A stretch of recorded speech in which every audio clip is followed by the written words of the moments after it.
y'all, come on in the room. Come on in the room. I hope you guys watched. I hope you guys watched Gen V season 2, the first 3 episodes as they premiered on yesterday. But if you're new here, my name's Ashley. This is my sweet perspective, where I give my take on all the things TV and movie related. And I'm not here alone. Tyra over at Struggle Reviews TV. How are you today? And are you ready to get into all things Gen V? I'm great, and I'm as ready as I'll ever be. Well, let's get right into it. We're not going to waste any time. Hey, Saul, what's going on? Good to see you. Good to see you. Bookworm says here, reserving power. Serving power. Maybe reserve it. Reserve it. And I hope your power comes back ASAP, Rocky. Hey, pretty girl, again, welcome back. Welcome back. Hey, sis, thank you for coming back, Tremaine. Dane, what up? What up? What up, boo? What up, boo? What up, boo? Anakin, what's up, everyone? Be sure to leave a like. Saul says, to be honest, I'm not feeling season 2. Oh, well, we're gonna get into all the things season 2 and start where we always start. Tyra, I'm gonna begin with you. Oh, Since you've been a fan, you've been watching since day one. You know, I came back later and binged all of this. But talk to me about Gen V overall thoughts of season 2 so far. not impressed. I want to go back. I want to go back. I am not liking this so far. Not at all. I feel like with every single episode that premiered, which is absolutely trifling, you are detriment immediately when they had this 3 episode premiere. I was like, okay, I know what type of time you guys are on. We're trying to get it out the way. We're trying to get it out the way. This is not touching season 1. And I know that we have to account for tragic things. So I did take that into consideration going into the show. But I was just so unimpressed with everything. I feel like even though we did have things take place, there were so many different places to go with these characters and still kind of stay on task and tie into last season. And I don't feel like we made the best choices here. The first episode wasn't, terrible. I wasn't upset at it, but I feel like with every single episode that we've gotten so far, it just declined in the quality in my investment in any of these characters. I'm not interested and I am not impressed. Whoa, whoa, immediately out the gate. I mean, I'm just saying, I didn't feel so strongly adverse to these first 3 episodes because honestly, the first couple episodes of season 1 of Gen V took me a moment to acclimate to. And I already believe Gen V is just a better show overall than The Boys is, all of those things.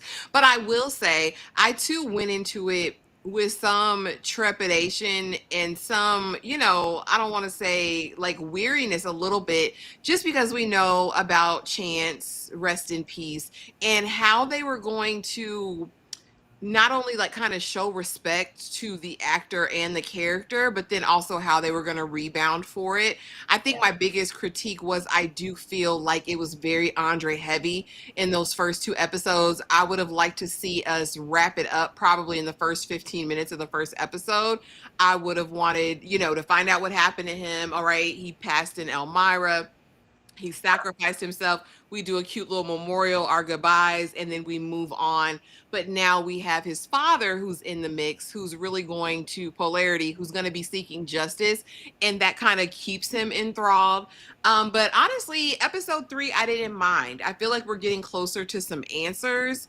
And my bar may be a little bit lower, but I'm not mad. I'm not mad at the 3 episode open, and we'll see what happens. But as we open, and it's a cold open, immediately we are back with Dr. Godolkin, all right, and Project Odessa, where it all began. We've got the V, and it's, inject yourselves, or rather, they took it upon themselves to inject themselves while he's rushing in to warn them, no, no, no, no, no, it's not ready, it's not ready, it's not ready.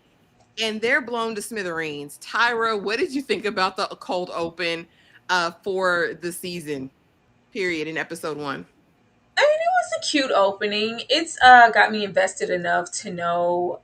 Well, probably, like basically what we already know. Of course, we probably worked on this and diluted and did whatever because it's not ready until eventually it was ready. I think they gave us just enough to be curious at how this so early on ties into something like what's the girl name I don't care about?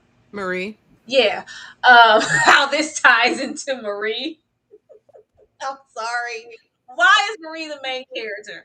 How this ties into her and her journey. So it's something that I know that we'll be working our way back to, and it'll tie into our head, Midnight Mass Man and everything else. But I feel like it was a good enough opening, and of course they're gonna always try to fit in as much gore as they can, and we got some already. Absolutely. And seeing where the V all started from. And now we have Cypher, the new dean. And immediately I thought, if you watched a show called Heroes, you know Siler. And I was like, what are we doing here? Cypher, Siler. If you watched Heroes, you knew they had powers. It was a thing. Some were good, some were bad. But now I'm like, oh God, Midnight Mass, like Tyra said, what are you about to do over here? He's the new dean. He's implementing new protocols, new trainings. And he's kind of got for some reason a lot of power, Tyra. What do Yes. you think of Cypher, and how is he going to tie in now that we lost our old dean? He's the new power structure at Godolkin. So far, he delivers that stoic, Bueller. He gives Monotone. that monotone energy that you expect from him, so that's no surprise. I think the most intriguing thing about him is we don't know anything about him or his power. I think that's what's going to keep me hanging on, because I really want to know. He does. If you didn't know any better, you think that he was a human as well.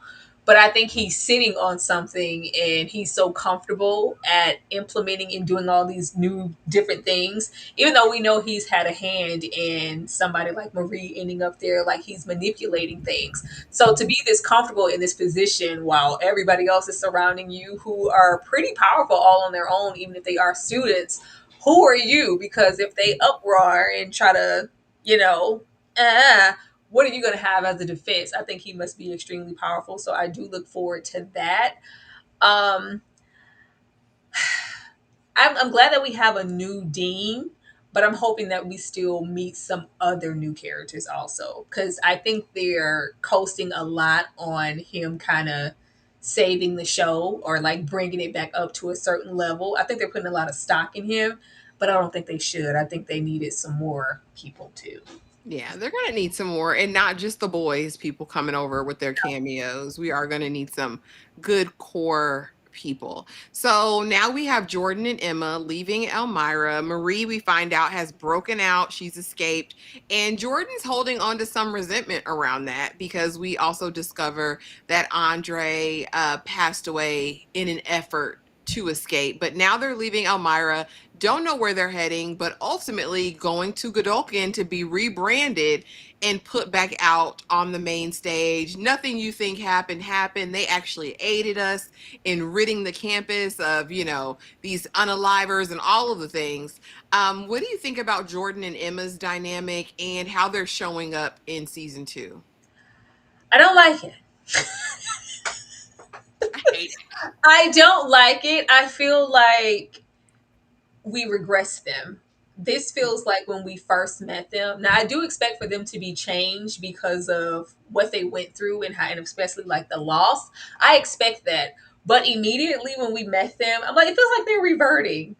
This feels like the beginning last season. Emma and Jordan, we had so many experiences and so much growth that you would think that these would be different people, even if due to whatever circumstances we have to immediately place them back into the school environment. I just expect them to be a little bit more evolved and calculated than they are right now. They're just kind of down, but I'm just going to chalk it up to them grieving. Yeah, I will say that. I mean, Emma at the kegger, it's like, okay, girl, have you learned nothing? Do you know nothing, Jon Snow? Are we nowhere? Are we not nowhere further than where we were? And as far as Jordan, Jordan just has a lot of stuff they haven't dealt with. It's like, come on, are we not like you said, have you learned nothing over this time? But we'll see. And again, rest well, Chance. I did want to take a moment, just to kind of remember Chance Pradama. Of course, he was an American and British actor known for his roles as Ambrose Spellman in The Chilling Adventures of Sabrina. I didn't watch that. And I of course, Andre in Gen V, born in 1996. Of course, he passed in 2024. And honestly, he was such a heavy part of season season one. He was so titular to the show and to the cast and to the storyline that I was really like, I don't know how they're going to approach this. And I think they did it respectfully as they could. I just don't know how much more of this we need. Tyra, what are your thoughts on Chance and Andre, the character, and where they're going? I love Chance. This was one of the actors that I was looking out for. I did watch those chilling adventures of Sabrina, and he was probably my favorite part of that show. And he's going to be missed. The absence is felt here in a very heavy way. Yeah. I was one of the ones. I was not here for too many characters in this show. This, you couldn't tell me he wasn't the main character. This was my main. I felt like, as far as evolving and just really having stock in where somebody's character was going to go, I was here with him, and adjacent to him, he made all of the other characters kind of work for me to where I was invested in them too and adjacent to him, because he was kind of like the cornerstone of The just their glue, dynamic for anyway. sure. So it's just hard. It's so weird. I'm really glad that the show didn't outright try to replace him or just try to skip over the events entirely. But I don't like that they entangled the death so much that it bleeds over into 1, 2, and 3 episodes. Like, I don't like that, like, the beginning catalyst period is just kind of avenge and we lost him and his dad is there. I think that there was a way to pay respects, and like, I do like that they were respectful enough to try. God, like, we're not doing no reenactments. We're just going to have Yeah. it in name only and kind of move forward. But I think that they put too much off of the back of the character's death to where his presence in some way, especially with his dad still being so prevalent, is going to be looming in the story of the show. And for me, it doesn't do anything but have me reminisce over what's missing and what could have been so great. Like, all 3 episodes, I was like, man, I wonder where they would have went. I wonder, Yeah. I wonder where we could have been or what would have been if he was still here. But it is very unfortunate that we lost something so important and someone who was really making a difference as an actor coming up on the show. All we can do is, think about what could have been, but hopefully it gets better as we go along. But I will say that I really do miss his presence on this show. Yeah, and that's such an astute assessment because I don't think necessarily they considered that. That when you do have him so heavily pronounced still, even in memory, the constant reminder when we're bringing up his name, when we see polarity, it does kind of cause comparison in people's minds because he really did drive it. He was kind of what made the synergy Yeah. of the show. He was kind of the charisma. He was all of those things in season one. And he didn't have like he wasn't, of course, our main, right? That's Marie. But really every scene he was in, he kind of stole it. So it makes a difference, and his absence is definitely felt. Easing on down the road, Marie's on the run, honey. Dog not God, these names, is chasing her. Vought has the people after her because, girl, what is you doing? What is you doing? Until ultimately they change their mind. Um, Ultimately, she's got to be saved by Starlight, and I have a slide for that. But what do you think of Marie on the run? And not only that, but now I'm doing research because I got to find my little sister, and there's more information that I need because why am I the way that I am? I was actually invested in Marie on the Run. I was going to be more invested in Marie on the Run than Marie down at Schoolhouse. I like the idea of, since we did lose, whatever story we were going for, I do like them opening the universe, because any single time we have someone kind of just show up from the boys, it's just kind of, it feels off center. It's just like, hey, remember, we're in. It doesn't feel like there's true entanglement with the storylines. Mhm. It just kind of feels a little off kiltered. I thought we were going to have more time to linger here with her kind of finding herself, because we know that she's only maybe, I don't know. I think maybe she's got like to the tippy toe of what her capabilities actually are. Yeah. And if we're kind of out in the world and not in that controlled environment to kind of find out who she is, because she still doesn't know. And I think that makes her like so like not interesting. But I thought that we were gonna get, some life experience and then maybe return to the school like afterwards, or they were gonna like have some type of tie-in. Mm-mm. It was just like, no, we had this moment, Immediately. which was good, just kind of having her here and now. Baby, when she went out there and it was playing, Captain Save 'em out there in the middle of the street with the folks, I was like, Marie, ain't you supposed to be in hiding? Marie just never makes like, the smartest of decisions. So after that, I was like, okay, well, clearly we're not going to be out in the world for too long. But it was nice to have her kind of out here getting a little action while we could, but it lasted all of 5 minutes. She said, I liked Marie on the run. I liked her there on the outside. I don't think she would have lasted long on the outside. For whatever Marie, what she's very dependent. And I noticed that about her character more and more. She wants to be independent and very much this cutthroat, I'm out for me. And she is out for herself. She's very selfish. But I didn't know. And Dog Knot we got here again, serving as bounty hunter until our girl needs to step in and assist. And I agree, Low Reacts. I didn't understand why she didn't use any of her blood magic that she used before. She She knows does. how to stop hearts, stop organs, stop all the things. And I said, well, maybe it's because he's a soup and it doesn't enable her. But no, because she's taking out soups that same way. So I don't know. But Starlight here to save the day. Were you happy to see Starlight, Tyra, and finding out no, sis, Odessa, Odessa, Odessa, Odessa. I don't know. I don't like a good little glorified cameo. Like, don't be here just to be here. Like, if Starlight isn't going to be like integral, I don't want to see. Like, it felt like a plot convenience. Like, oh, it's Starlight, and she can also maybe give us some information to go. Oh, well, actually, you're better off at the school, so go back there. I wish it was done in a more creative way. I'm always happy to see the crossover, but we do know that this is the same universe, so it's not like, oh, it's Starlight. It's like, well, yeah, hell yeah, Starlight. We're in the same place at the same time.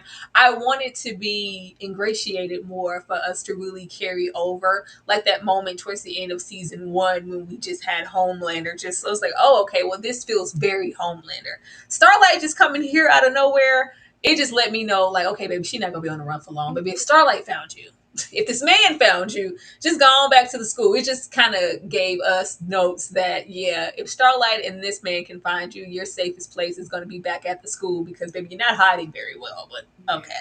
Baby, when Starlight said they got me at the seedy hotels, the Motel Sixes, I'm on the run, Marie. This isn't the life that you want. I'm like, Starlighter, please. Worried about your accommodations, girl. Oh, how the mighty have fallen, sis. You look bad. You look down. You look dusty. Your hair's uneven. Your bleach job is running out. Starlight just, it just, come on. I get it. You're on the run. And then finally, as episode 1 ends, Okay. Kate gets taken out because everybody, the gang's all here. She discovers, Marie, you have to go back with us. Oh, no, you can't do that because they'll torture you. I know. I was the one doing the torture. Jordan gets ahead of himself. Next thing we know, Kate's head is up against the wall and she's laid out on the ground, head busted.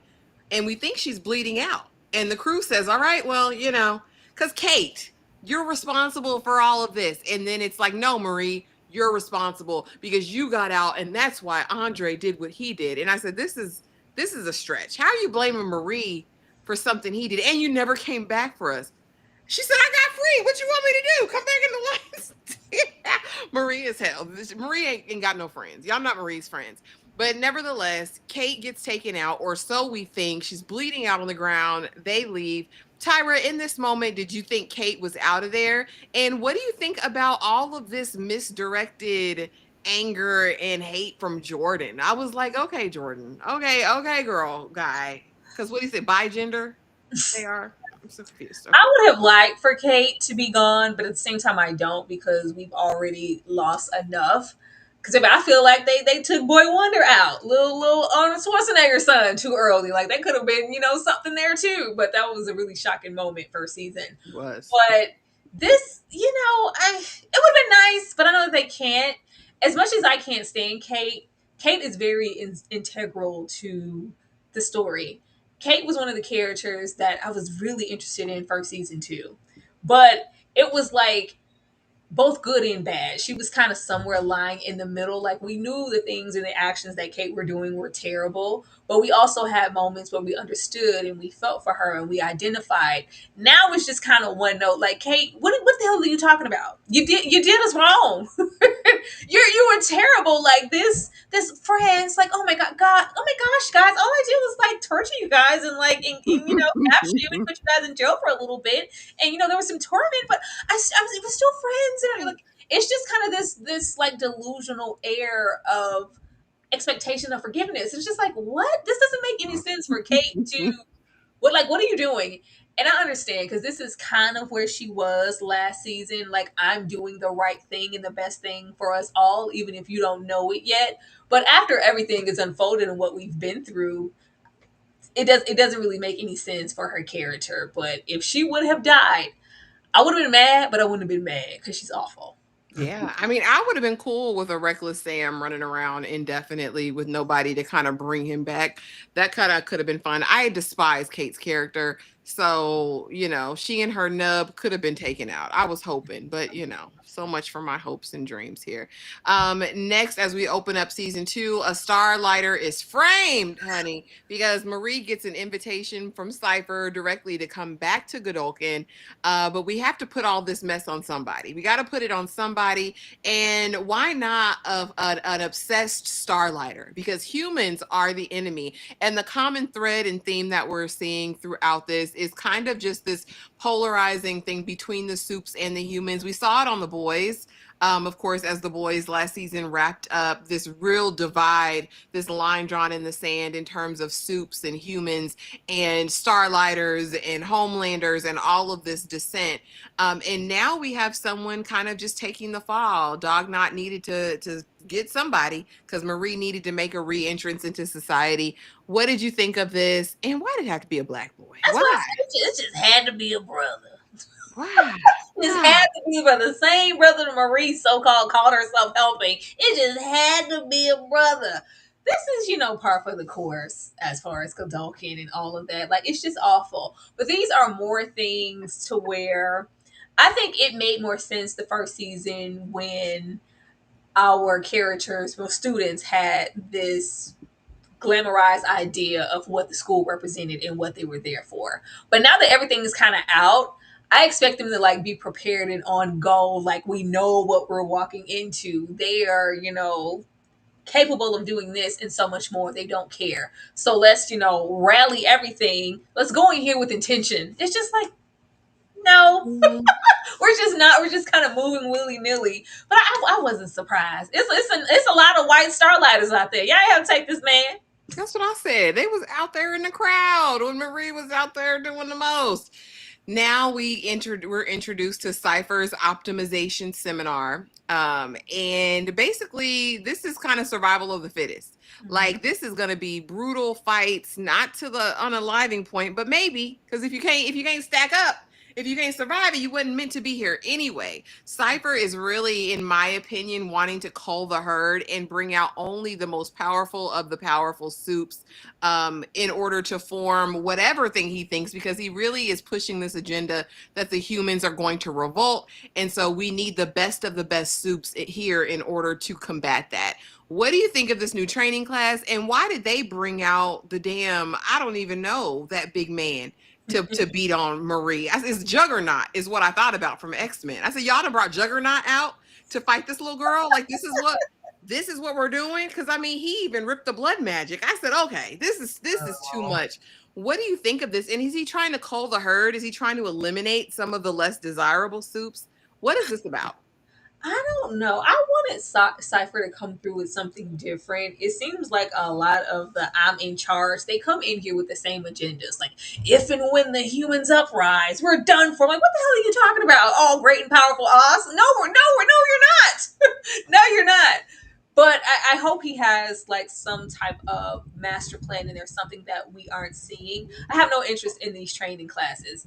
It's First of all, it's only so many scenes that I want. I already don't like Marie like that as a character. I don't need any more delayed moments of her cutting them hands to get to that blood. Girl, if you don't hurry up, that's what we lead with. Why are you trying to fight in combat? Girl, cut them hands to get the blood out. Let's go. Hurry up. What you wasting time for? You know what you Hurry got up. to She do. always have a delayed reaction like she doesn't know her power. You know what your power is. Go Person, get the assume the blood position. You know what it is.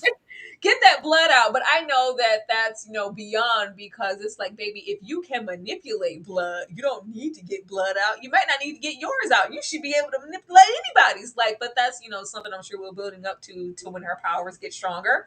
But I just hope it's something greater than us preparing, because that's always kind of their vice. If the humans, like, is it just the humans? Is that your main enemy? Do you have some type of alternate plan? Because we find out stuff about him later, and Marie, in this connection to where it should matter beyond. Okay, you're the best in the best in the best. Stand behind us and let's present a united front. Is that all? Yeah.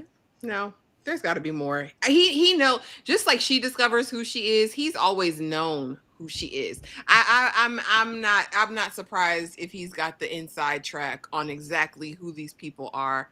But now Marie is back at Godolkin and the gang's all here. We're all friends. And Jordan, by episode 3, makes a confession that I'm in love with you. I love you, Marie, and I didn't know what to do with that. I didn't know.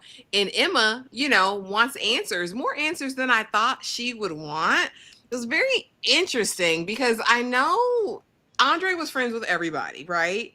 But like, did I miss the deep, deep connection that Emma had with Andre? Like, that's probably one of my biggest qualms with this. I'm like, why is she putting so much on it? Like, you go on Polarity House, like, we doing all this about Aunt, like, he was your bestie like that? He was. He Okay. was. Okay. Well, Andre was a part of that center, and he did make her realize her full potential. And you too can be like a superhero, regardless of your power. Like, you matter. You're stronger than you think you are. He did build her up in that Yeah, way. but And we got to give her something to do until Sam come around to being somebody. Like, we got to give her something to do. Actually, okay. them in this relationship they are forcing on us. I don't care. Don't do that. Why do they feel the need to do this? That's when it feels like a freaking agenda and stuff gets weird and you're fixated on the wrong parts of your story. I don't care about that. I feel like last season we had that kind of situationship between them and them being involved, but the story didn't revolve around that. It was just naturally happening and everything else was taking its course around it. Do not make their love the main vocal point. Please don't do that. Please don't do that.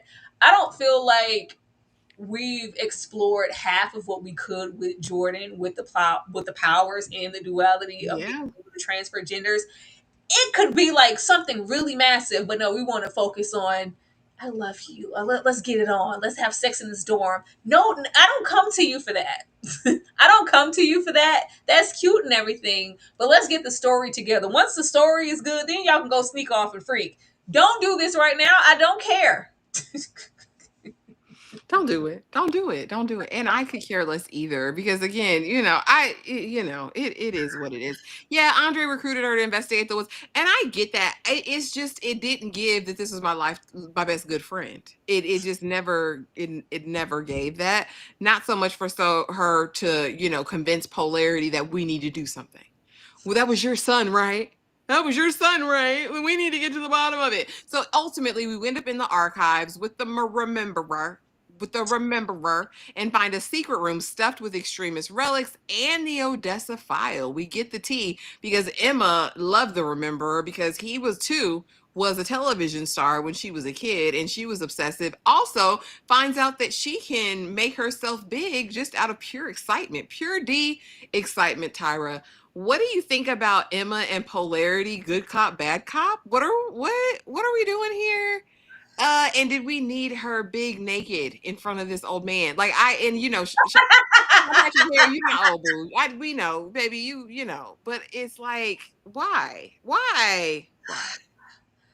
They should have left Polarity where he, and as much as I love, me some Sean Patrick Thomas, I do.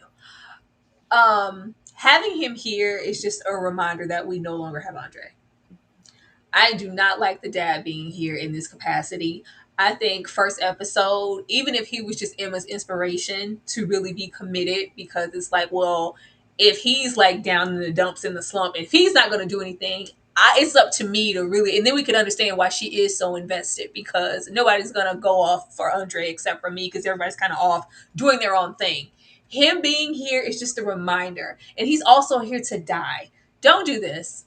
He is. He's here to die, and it's like we've already had that. We don't need a double dosage. Like I do not like this dynamic. I don't know how much we can pull from him as a character other than a death, and him maybe thinking he has one up on Cypher and I finally got some information, and then that's maybe when we see those powers flex and he's dead. Don't do this. I did not like this dynamic. And Emma being high, Emma is just reverting back to the Emma I thought we grew from. Yeah. And it's very unfortunate to see. She seems really lost as a character, and it's not interesting to watch. Even just this crusade that they're on, I'm not taking it seriously. Yeah, she's kind of at her worst, unfortunately, in my opinion. I don't like it. And I don't like the dynamic of this older black man and this young I don't. It's very, she's like, what, my boobs, my tits? Da, da, da." He's like, no, I wasn't even like, girl. I just It's okay to leave it's on my tits. You said my it's boobs. odd, girl. Go find Sam. Go fix Sam and deal with him. And so we find the file, and you are Odessa. You are Odessa. You are Odessa. She's identified as the only known survivor of a covert infant experiment, Odessa, where I believe there were a total of 25 infants that were injected, and she's the only one that survived. And so now she's got to go on a quest, and we'll get into that in episode 3. But what did you think about this revelation? Was it mind altering, Tyra? Were you completely set? And what does this mean in terms of who Marie is and what her powers are? I don't like Marie. Me neither. Marie is like the least interesting aspect of this show, especially at this point. I could be invested in Marie if she really took herself seriously and committed. The emo, the ha ha ha ha ha, to even get this foul, and then she has to dilute herself. I'm not important. I'm nobody. I don't matter. I'm not Odessa, guys. I don't do anything. I'm just like, girl, look. That rhetoric that Marie spews out, and it's just all sister, sister, sister. If we ever get there, that's cool. But we don't even have enough stock in that to just to care if you ever link back up with your sister. I really want her to have a purpose. And whenever she gets one, I think I can fully commit to her character. But as long as we are bells at that window because Jacob left, looking out the window and the season's going by, girl, I can't do nothing with you. What does she do? She does nothing for me. Oh, Tyra.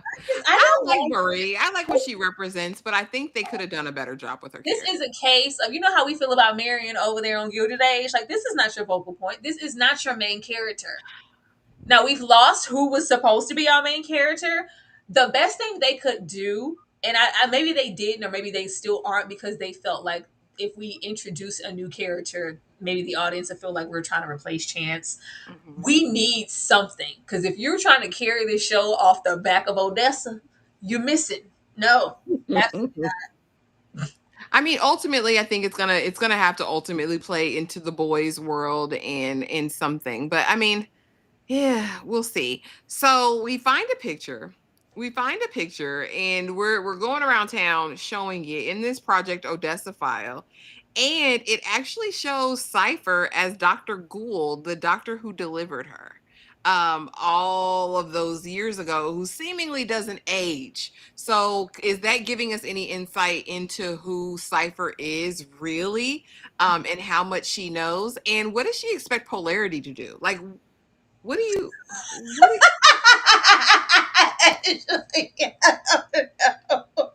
don't know. Like, that's what I'm saying. The sooner she realizes who she is and how forthcoming Cypher seems to be, baby, go show that picture to Cypher. Baby, what is this? Who are you? And what is our connection? She is. Like, it's just never. I feel like we were on the cusp of something coming together, because Chance also was rooting for her and championing her to kind of gear towards who she was. And we finally, I feel like something awakened in her last season at the end, even for her to, explode. And it was like, oh, we finna get into Marie exploding heads. Those powers are really she's about to be like a really intriguing character. It's just like, no, it's just, if this feels like Marie, the beginning of the first season when she had just got there to Godolkin and she had just left the home and everything. And it was, oh, I'm just a foster kid and I don't know, I don't have anything. I ain't never been none, I never had none, I never been nowhere. It's just that. It's just so unfulfilled. She's little orphan Annie. She is, That's you so know? And I thought we were going to maybe get into more so badass adjacent Marie, because not only do I kind of know who I am and what my powers can, possibly be, but baby, I'm Odessa? Me? Okay, let's go. Like, you learn what that is and get invested to try to make it work. Like, oh, what does that even mean? She's just kind of running around being sad for herself. I don't care. I don't know what the hell she thinks Sean Patrick Thomas gonna do for her. All he came here to do was die. Oh Lord Jesus.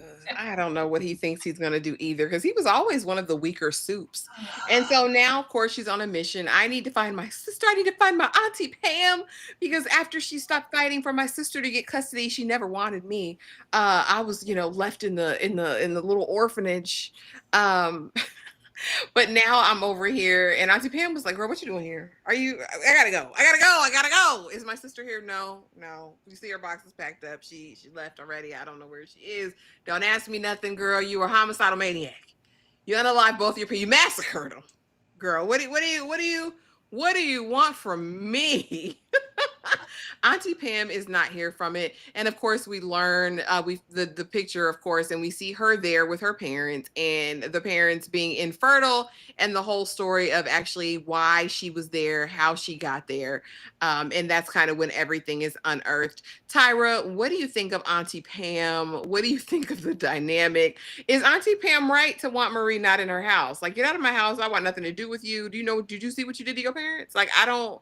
We were scared, girl. We were scared. We were scared. Man, we went all the way here for that photo. And she said, "Please don't call me that." Don't call me that.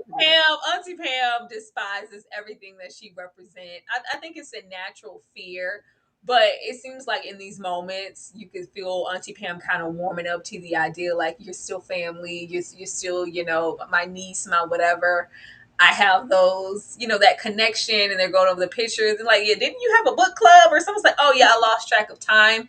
Don't try to get us invested in Pam or none of this, so y'all can try to use Pam later. We don't know Pam. Pam. We don't know Pam. I thought Marie was gonna realize, like, because she has this loner, ain't never had and ain't been nowhere, ain't never had cold water, those tendencies about herself. But it's like I found my place and my footing, like, to just automatically jump into this season and to know that she left them so I could go to my sister. I thought it was going to be, of course, I'm still always in that planning to get to my sister. But until then, this is my family too. I have a strong connection with these people that I've never had before in my life. We kind of just like abandon that immediately when it starts.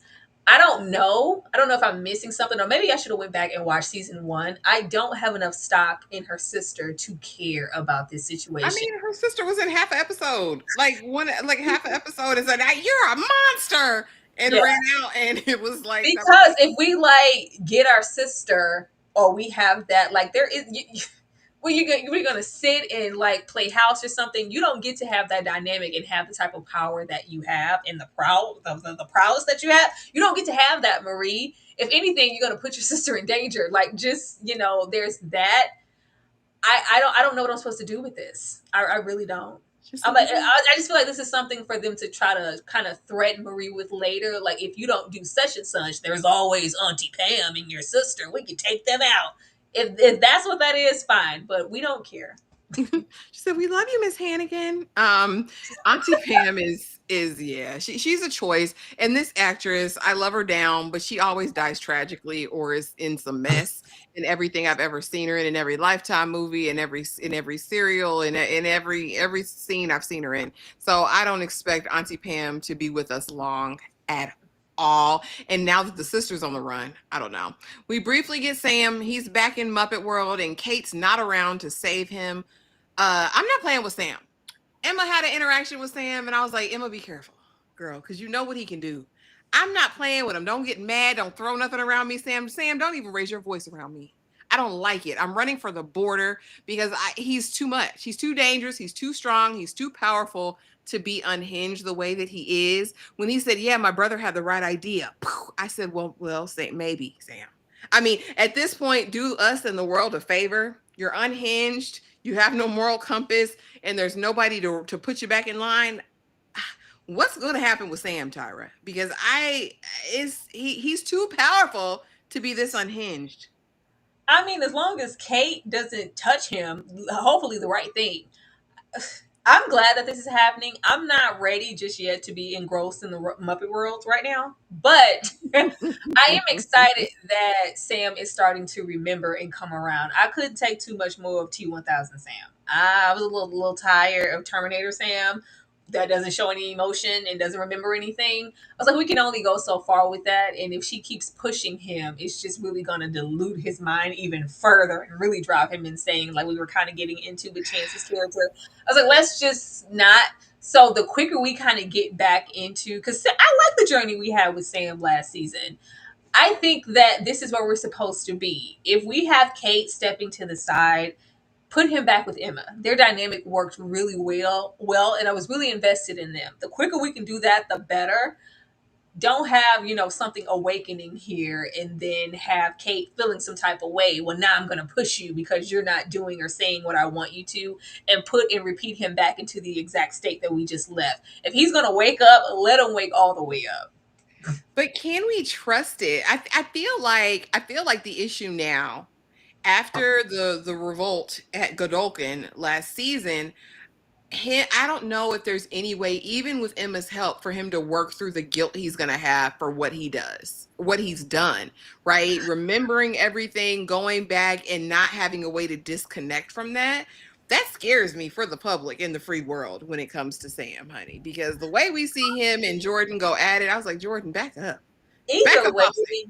either way, I was with Jordan. You want Sam on you want him on your side than as an opponent. Like, get Sam. The quicker you can get Sam on your side, the better. And when he knows, like, what it is, it's nothing he won't like. That's why his allegiance to Kate is so strong, because Kate is Kate, and then he's on her like she's a drug, because I just need you to suppress this. Since she's not there, I think we're gonna just have Sam in the pocket where we need him to be. Yeah, we'll see. Like I said, if he can recover from that, we'll see. Maybe there's something Cypher's going to do to him to get him in line or wrangle him. I don't know. I just don't know if I don't know if Emma's cat's going to be enough. Because clearly it wasn't enough before. And Kate is back with a new haircut, honey. She's half skinhead, and without the ability to run anybody anymore. And like Cypher says, oh, you want to go tell Vought you ain't got no power? Oh, you want to tell Vought you ain't got no power? You don't want to tell Vought you have no powers. If you don't have any powers, what do you think Homelander gonna say? What do you think Homelander gonna say when you call him on the phone? Yes, it's me, Kate. And I don't have any power. What good are you then? You're useless. What are you? You're no better than a human. Because for better or for worse, you guys, all episode 3 is about is really, like I said, the further divide between the humans and the supes, and we really get to kind of experience some of this discrimination that the humans are getting, namely a young lady at the coffee shop, and I was scared for her life. But Kate is back and she's powerless, and of course we'll get into that. But what do you think about Kate in this state? She's always been reckless to me and really delayed. She's always been a tool, a vessel of someone else. She's never really moved with any autonomy. So I'm really interested if we're going to see an evolution in Kate this season, or if she's going to stay a pawn. What do you think? I think she's always a pawn. This Oh, powerless thing, it's a plot device. It's convenient right now. She's powerless until she isn't anymore. Until she isn't. I think she's powerless now, so certain things can fall into place. Like, she can't stop certain wheels from falling into motion. But the moment that she can, it's like, what choices are you gonna make?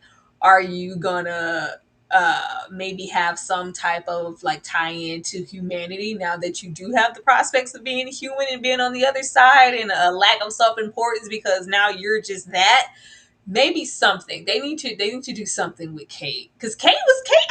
I like Kate's character and how interesting she was. I like how negative she was last season. She was a bad character, but she was a good character. She was intriguing. Right Yeah. now, she's just kind of getting back into like that depressive self-loathing and like no girl, no, keep that same Mhm. energy when you was out there touching people. Keep that, but it's like don't have her get all the way down here and I can understand, humans and why they're worth it. And then the moment she gets her powers back, it's death con to everybody. Don't do that. Oh, I'm glad. I'm glad the trimmers passed. I don't know what's going on with the outages and whatnot, you guys. Stay safe. Emma and the Resistance. So speaking of the humans being battered and brutalized, when that man spit that acid, I said, "What are you doing? Is this funny?" Girl, you saw that girl ain't put that resist sign up. And we see it's like, okay, is it a speedster? Because Emma, she's top cop. And I'm on the case. I don't want to see anybody hurt. I'm not like that. I'm not like them. And so now we see a movement arising. The resistance, the soups that are starlighters undercover, and Emma, and I'm not Emma, but what's this heifer's name? She was a chameleon. We met her last season sucking her own tail, but we didn't know that that wasn't her only power, just having a tail. She's actually a chameleon, so she shapeshifts, she mimics other people's powers, and she's been the one painting resist and putting the flyers up, vandalizing, and really getting this human in all sorts of hot water and trouble. Tyra, what do you think this is going to do? How important is the resist movement, and what part is Anna going to play in it, do you think? And isn't Girl. even going to go there. Is it? Emma's not all the way there. Girl, Emma's not. This is another situation I don't care about. I don't want to see you guys consorting and being the resistance. I want to see some humans. Because they try to make them an opponent so badly. I want to see that. The main thing I thought we were going to get from this when they had their little conversation in the closet, I was like, girl, that is a formidable power. Why aren't you in the big leagues? What are you doing down here with us little folks? Why are you with Emma?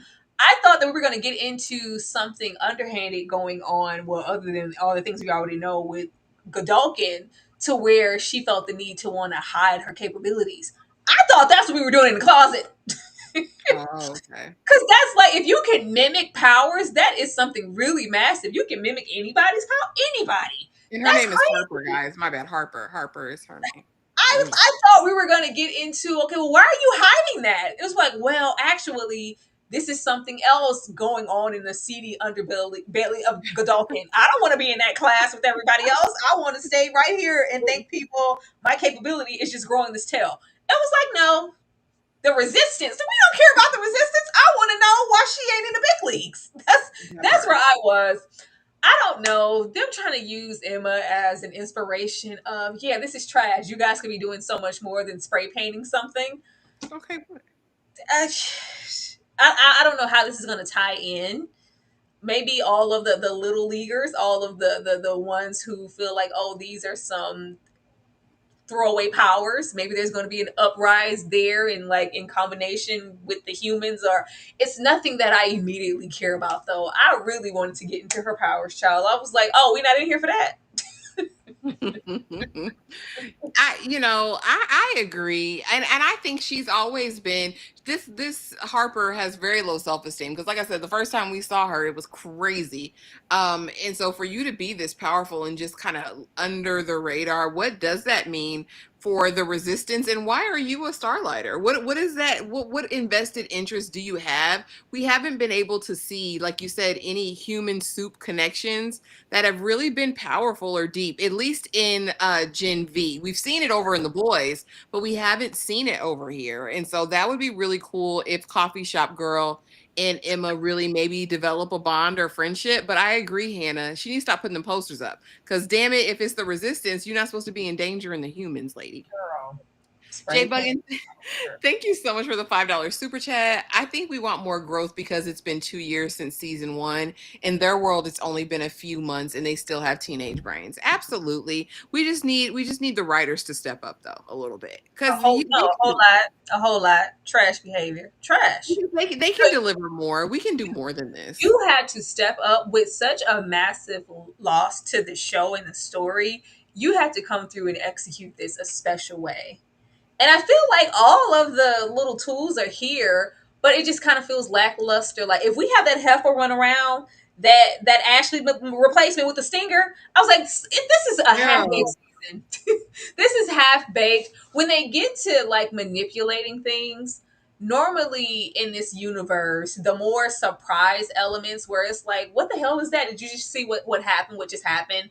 Like the more Muppet universe when it comes to Sam getting into the sexual things where you have a man coming out of another man's butt and the Oh, whole Jesus. when you get to doing those things and it's like sporadic, you do those things so early now, it makes me worry for the season and where you're going. I feel like they don't have anything and this is going to be really half baked. I'm praying. Lord, I'm praying. Finally, as the episode wraps up, we do see Jordan and Sam bond a little bit. Again, I don't think Jordan in either form will have the ability to keep Sam on a leash. Neither do I think Emma will have that ability. But Jordan gets up there after confessing their undying love for Marie. Like, I love you. I just didn't know what to do with it, you know? I didn't know what to do with it. And so now Jordan is up here and making all the confessions. These are my confessions. Jordan rings the bell, Tyra, that Jordan can't unring. All right. They framed a Starlighter for this, but it was me. I did it. I did it to Kate. So you want to go back to Elmira. That's what you want, Jordan. And Jordan is ranked high, I think third now or something, because they did get into the rankings a little bit. I didn't write it down, but I know Marie's up there, Jordan's up there. And if we remember Jordan from first season, it was all about rank. It was all about how powerful I can be if I can be on the list. And now we've seen such a shift in their character. It only can result in tragedy. Tyra, is Jordan too powerful to put down? What is Vought? What is the university going to do? This is on national television. I don't think it's going to be too much. I think everybody, as well as the public, they're so brainwashed that maybe she could get up there and say a lot of stuff. All they have to do, this is fixable. And old Cypher over there, he could give a damn. He was like, "Oh, here we go. No, this is my ruler. Oh, here you go. This is not what you're supposed to get up there and do." But since you did it, I don't think this matters to him. I think he's here for Odessa. He's here for that. So this is just maybe like a formality. I don't think that this is gonna like hold the weight that Jordan thinks it is. And with so that's what I'm saying, with everything that they've been through and what they've seen and what Vault and everybody's capable of, you grandstanding right here in this moment and telling the truth means absolutely nothing. They wake up and go to sleep changing narratives. This is very fixable. And this is just gonna move her standing as far as Godolkin, maybe. Like, you won't be front facing anything. You got up here and showed your behind. But it's not gonna be the change or anything. Like, it's just gonna be like, huh, yeah, you did it. So And not it's going back to Elmira, not being put in custody, you think Jordan gets to be free and roam around and they'll just spin I it? don't I don't It know was what they're gonna do self-defense. to It Jordan. was I just don't feel like it's gonna be the change she think it is. Maybe it'll be like the catalyst for their group dynamic to move differently because we're not running anymore. We're being honest. But her, like, maybe she get expelled or something. I don't know. I don't know. I, The conversation with Marie made it feel final to me, but you're right. I mean, y'all are right. Anything could happen, but we'll ultimately see well, what I they know they're do. putting all this love on it. Are they just can't have that loss. When you start like the crusade of a relationship, and I love you too. I'm so glad. I was like, maybe it's episode 2. Hold on. But they can't lose or like rid Jordan or kill Jordan. They can't do that. It's too much loss already. You can't do that. So I don't know. I don't know either, girl. We gonna see. Finally, predictions, Tyra. Any predictions for the next episode 4, or the rest of the season? Well, he's gonna sit and have a little talk with everybody. You can't do that. He's gonna be talking and probably having a sit down of, okay, well, yeah, I think that everybody's going to be in for a rude awakening. Whatever they feel like Cypher is there for, what he's doing, I think is something completely different. It has to be something major. I'm hoping it's a pickup. I don't feel like for 3 episodes we went a lot of places. I don't think we grew at all as far as investment in whatever they have going on here. So I'm hoping like, because how many episodes? Y'all know this is minimum 8 to 10 season type of to 10 episodes type of season, so you don't have a lot of time. So getting into that midway 4 and 5 episode, you have to come stronger than you came in these 3 episodes. So I'm hoping that they do. I hope Sam, like, I need Sam and Emma, them and their little slow selves, I need them to, they work really well together. Separately, no. I need Emma to get over there with Sam. I want Kate to get into her humanity and realize how worthless she can be because she is powerless until they give them back to her. Probably, She's like I how need worthless she can I need be. some of that going on, or even just like a come to Jesus meeting with all of them, since it's all out. Because the way Kate tried to roll up on Emma and touch her, like, yeah, what would you do? Girl, don't try to intimidate me. Get the hell off of me, Kate. Like, let's just have that. We're honest. We know what happened. We know what we did. Let's move on from it. We're stronger together than separate. What do we do now? I need them to get to the now. Immediately. Get over there. Well, you guys, that was Gen V season 2. Are you guys looking forward to it? Be sure to drop in the comment section any predictions that you have for episode 4 or the rest of the season. Tyra, let the people know what you got going on before we get out of here for the night. Tomorrow, we will be getting into Reasonable Doubt. Jackson, her husband, and all those people down at the law firm. We'll be getting into that episode 1 and 2, apparently. Don't want to miss that. Link's already up. Go on and put the notifications on for that. Be sure to watch that on Hulu, season 3, episodes 1 and 2, and join us tomorrow. Absolutely. It's going to be a good time. And don't forget, immediately following that live, we will be talking The Newsroom, episode 1 of The season. who? Oh, excuse me. The morning show. I don't know why I want to call The Newsroom. The newsroom so bad.